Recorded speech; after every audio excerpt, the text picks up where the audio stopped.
नमस्कार दोस्तों, मैं आपका दोस्त अनूप त्रिपाठी, आपके संघर्ष का साथी। सहायक सांख्यिकी अधिकारी की परीक्षा निकट है, उसी के को देखते हुए आज हम प्रीवियस ईयर पेपर जो 2018 को हुआ था, लोक सेवा आयोग ने कराया था। पहले यह परीक्षा लोक सेवा आयोग कराती थी, उसी का ये वैकल्पिक है भाग 3।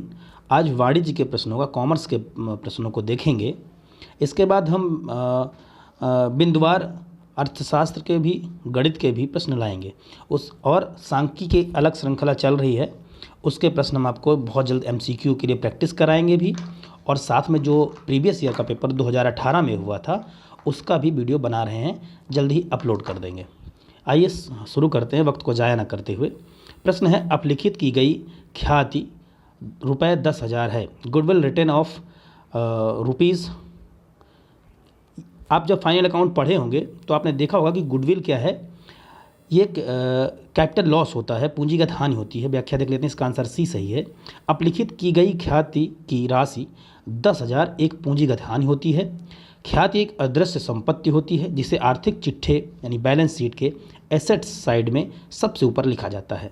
ख्याति के अपलिखित करने से स्थायी संपत्ति के साथ साथ कुल टोटल एसेट्स की राशि भी कम हो जाती है। गुडविल को अपलिखित करने से कंपनी की वास्तविक आर्थिक स्थिति में सुधार होता है। यहाँ से एक दो प्रश्न बन सकते हैं, व्याख्या अच्छे से कर लीजिएगा, स्क्रीनशॉट ले लीजिएगा। हम ये पीडीएफ अपने व्हाट्सएप ग्रुप में और साथ में टेलीग्राम चैनल पे अपलोड कर देंगे, आप वहाँ से इसको डाउनलोड कर लीजिएगा। ये अगला प्रश्न है, देखिए, कोष प्रवाह विवरण का अध्ययन महत्वपूर्ण है। फंड फ्लो और कैश फ्लो जब आपने पढ़ा होगा बीकॉम थर्ड ईयर में, वहाँ पे आपको ये प्रश्न मिल जाएगा। बहुत ही आंसर है, इसके सभी होंगे, प्रबंधकों के लिए, विनियोगकर्ताओं के लिए, बैंकर्स के लिए। एक्चुअली क्या है कि कोष प्रवाह विवरण कोषों के आवागमन की जानकारी प्राप्त करने के लिए बनाया जाता है। पॉइंट, इसके एक पक्ष में कोष के स्रोत, सोर्स ऑफ फंड्स, तथा दूसरे पक्ष में कोष के प्रयोगों को लिखा जाता है। आप अगर इंटरमीडिएट की अकाउंटेंसी की बुक अगर कंसल्ट कर लेंगे तो आपको बहुत सारे डाउट्स, छोटे छोटे पॉइंट्स क्लियर हो जाएंगे, वो देख लीजिएगा। इस प्रकार का विवरण प्रबंधकों के लिए, विनियोगकर्ताओं के लिए, बैंकर्स के लिए, ऋणदाताओं के लिए तथा अंशधारियों के लिए महत्वपूर्ण होता है। अगला प्रश्न देख लीजिए, निम्नलिखित में कौन सा सहकारिता का मूल सिद्धांत नहीं है? इसका राइट आंसर होगा एक अंश एक मत, 1 शेयर 1 वोट। एक अंश एक मत, 1 शेयर 1 वोट सहकारिता का मूल सिद्धांत नहीं है, जबकि एक सदस्य एक वोट सभी के लिए, एक व एक सब के लिए तथा न लाभ न हानि सहकारिता का मूल सिद्धांत होता है। सहकारिता के अन्य सिद्धांत इस प्रकार हैं, ये भी प्रश्न पूछ सकता है, कोई एक दे देगा। स्वैच्छिक तथा खुली सब सदस्यता, सदस्यों का लोकतांत्रिक नियंत्रण, सदस्यों की आर्थिक भागीदारी, स्वायत्तता तथा स्वाधीनता, ठीक है, शिक्षा, प्रशिक्षण और जानकारी, सहकारी सोसाइटियों में सहयोग, समुदाय के लिए सरोकार। अब current assets minus current liabilities बराबर चालू इसको अंग्रेजी में, हिंदी में देख लीजिए, चालू संपत्ति माइनस चालू दायित्व।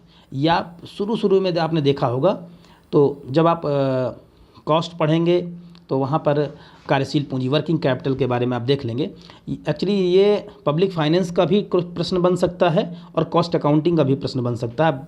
जहाँ जो आपके पास बुक हो वहाँ से कंसल्ट कर लीजिएगा, अच्छे से पढ़ लीजिएगा। एक प्रश्न पूछ लेता है, कार्यशील पूंजी वर्किंग कैपिटल की गणना के लिए चालू संपत्ति में से चालू दायित्वों को घटा दिया जाता है, अर्थात कार्यशील पूंजी बराबर चालू संपत्ति माइनस चालू दायित्व, working capital current assets minus current liabilities.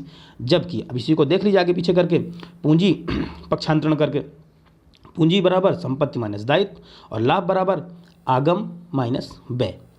Question number अगला देख लीजिए, आय तथा व्यय खाता प्रकट करता है। बहुत अच्छा क्वेश्चन है, नॉन प्रॉफिट ऑर्गेनाइजेशन से आप देख लीजिए कि गैर व्यापारिक, इसका आंसर सी होगा, आधिक्य या कमी, सरप्लस और डिफिशियंसी, ठीक है। देखिए, गैर व्यापारिक संस्थाओं द्वारा बनाए जाने वाला आय तथा व्यय खाता आय तथा व्यय की कमी एवं आधिक्य को प्रकट करता है। इसके पक्ष में व्यय को एक क्रेडिट पक्ष में आय को लिखा जाता है। जब आय पर व्यय की अधिकता होती है तो इसे कमी कहा जाता है, पॉइंट आउट कर लीजिएगा। और जब व्यय पर आय की अधिकता होती है तो इसे आधिक्य कहते हैं। इसको अलग लिख लीजिएगा पॉइंट आउट करके, दोनों सरप्लस हो सकता है, सरप्लस भी अलग पूछ ले इस बार, या आधिक्यता पूछ ले इस बार है तो पूछ सकता है। कोष प्रवाह विवरण में प्रयुक्त कोष शब्द से क्या, अभी ऊपर वाले प्रश्न में हमने बताया था, प्रयुक्त कोष शब्द से क्या आशय है। तो देख लेते हैं, इसका आंसर डी होगा, कार्यशील पूंजी। अभी आपने ऊपर वर्किंग कैपिटल देखा था। कोष प्रवाह विवरण में प्रयुक्त कोष यानी फंड शब्द से आशय कार्यशील वर्किंग कैपिटल से होता है। वित्तीय प्रबंध में कोष शब्द का प्रयोग कई अर्थों में किया जाता है। संकुचित अर्थ में इसका आशय केवल रोकड़ यानी कैश से होता है, तो अत्यंत विस्तृत यानी व्यापक अर्थ में इसका आशय उपकरण के सभी वित्तीय संसाधनों से होता है। लेकिन कोष प्रवाह विश्लेषण के संदर्भ में कोष का अर्थ शुद्ध working capital net working capital से होता है, और शुद्ध कार्यशील पूंजी का आशय चालू संपत्तियों और चालू दायित्वों से के अंतर से होता है। फिर इसको देख लीजिए, बनेगा प्रश्न जरूर इस बार। कोष यानी फंड बराबर नेट वर्किंग कैपिटल बराबर कुल चालू संपत्ति माइनस कुल चालू दायित्व।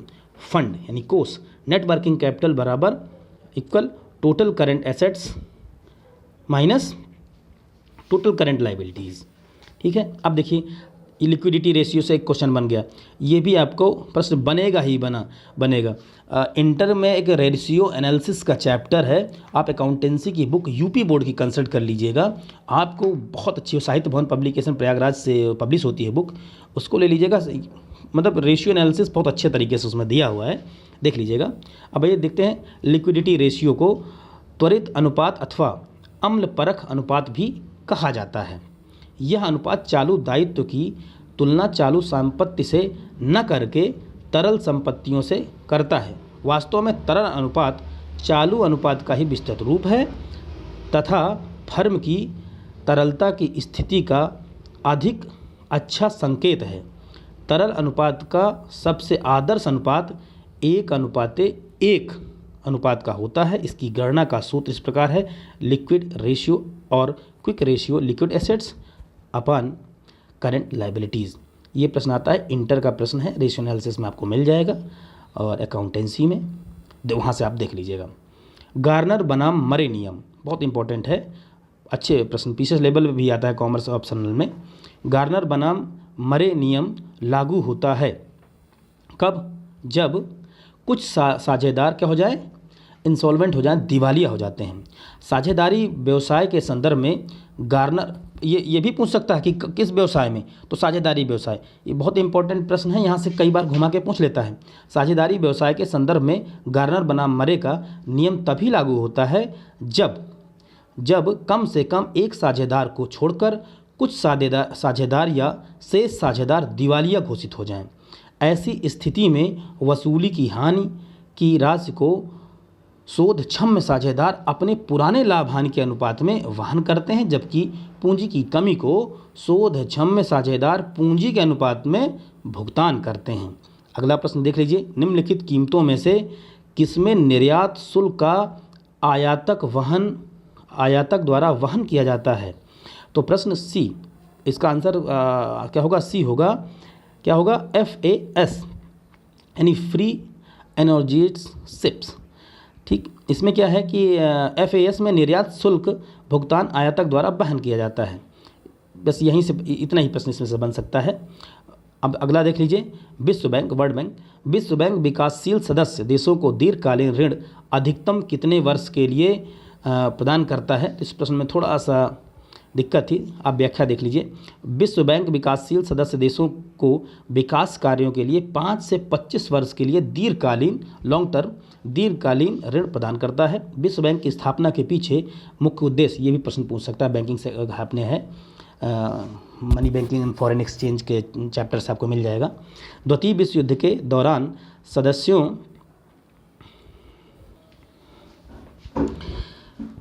अगला प्रश्न है कि भारतीय साधारण बीमा निगम की स्थापना कब हुई है? तो 1972 में हुई है, आप इसको देख लीजिएगा। अगला प्रश्न है कि बीमा के समझौते को क्या कहा जाता है? आप जानते हैं, पॉलिसी कहा जाता है। आम भाषा में है, इसको भी आप देख लीजिएगा। उसके बाद देखिए कि ये IRDAI अधिनियम 1999 की किस धारा में दायित्वों एवं अधिकारों एवं कर्तव्यों का उल्लेख किया गया है? बहुत ही आसान सा क्वेश्चन है, आप इसको देख लीजिएगा। सेक्शन 14 और इसका बाइलॉज है धारा। ये प्रश्न आप अपने से देख लीजिएगा, इसमें बहुत ज़्यादा कुछ समझने को नहीं है, व्याख्या देख लीजिएगा, बिल्कुल शॉर्टकट है। तो अगला प्रश्न है कि प्रत्यासन का सिद्धांत कहाँ लागू होता है? बहुत प्रश्न पूछता है ये। तो जितने भी प्रकार के बीमा हैं, अग्नि बीमा हो गया, समुद्री बीमा हो गया, डकैती बीमा हो गया, तो इनमें ये लगाता है प्रत्यासन का सिद्धांत अग्नि बीमा, समुद्री बीमा एवं डकैती बीमा इत्यादि सभी के संबंध में लागू होता है, जबकि यह सिद्धांत जीवन बीमा के संबंध में लागू नहीं होता है। इस बार ये भी पूछ सकता है कहाँ नहीं लागू होता, तो लाइफ इंश्योरेंस है। बीकॉम थर्ड ईयर में अगर जिसका life insurance and general insurance रहा होगा उसके पास किताबें होंगी, तो वहाँ से प्रश्न पूछता है। बीमा के प्रत्यासन सिद्धांत को क्षतिपूर्ति का सहायक सिद्धांत भी कहा जाता है। इस सिद्धांत के अनुसार जब बीमाकर्ता बीमादार की क्षतिपूर्ति कर देता है तो बीमित विषय वस्तु के संबंध में सभी अधिकार बीमाकर्ता का हो जाता है, यानी नष्ट हुए सामग्री वस्तु पर बीमाकर्ता का अधिकार हो जाता है। बहुत अच्छा क्वेश्चन है। संदेश वाहन प्रक्रिया के तत्व हैं कौन से? 7। सामान्यतः संदेश वाहन या संचार प्रक्रिया वह है जो संदेश देने वाला संचारक एवं संदेश प्राप्त करने वाला प्रापक के बीच निरंतर चलती रहती है। संचार प्रक्रिया में संचारक, संदेश और प्रापक 3 मूल तत्व होते हैं जिनसे संचार प्रक्रिया प्रारंभ होती है। संचार प्रक्रिया के अंतर्गत शामिल 7 प्रमुख तत्व व क्रम के अनुसार इस प्रकार है। पहला संचारक, दूसरा संदेश, फिर इनकोडिंग, उसके बाद मीडियम हो गया, प्रापक हो गया, डिकोडिंग हो गया और जो फीडबैक है तो ये आप देख लीजिएगा। शोर वह तत्व पूछ लेगा, शोर वह तत्व है जो संप्रेषण प्रक्रिया को प्रभावित करता है। चूँकि वीडियो बड़ा हो रहा है तो इसको हम 2-3 पार्ट में आपको दे देंगे हैं। आज हमने 10 प्रश्न के आसपास आपको दिए हैं, अभी शाम तक एक और वीडियो अपलोड कर देंगे, तब तक आप इनको देखिए और एक ओवरव्यू आपको मिल गया होगा कि कहाँ कहाँ से प्रश्न पूछे जाते हैं, कौन से बुक कंसल्ट करें। चैप्टर वाइज आप देख लीजिए, आपने पढ़ा होगा, परस्नातक के छात्र हैं। और मैं अगला वीडियो तुरंत यही 10-12 मिनट के लिए फिर आपके लिए लाता हूँ। तब तक आप अपना ख्याल रखें और पढ़ते रहें, सफलता ज़रूर मिलेगी। धन्यवाद।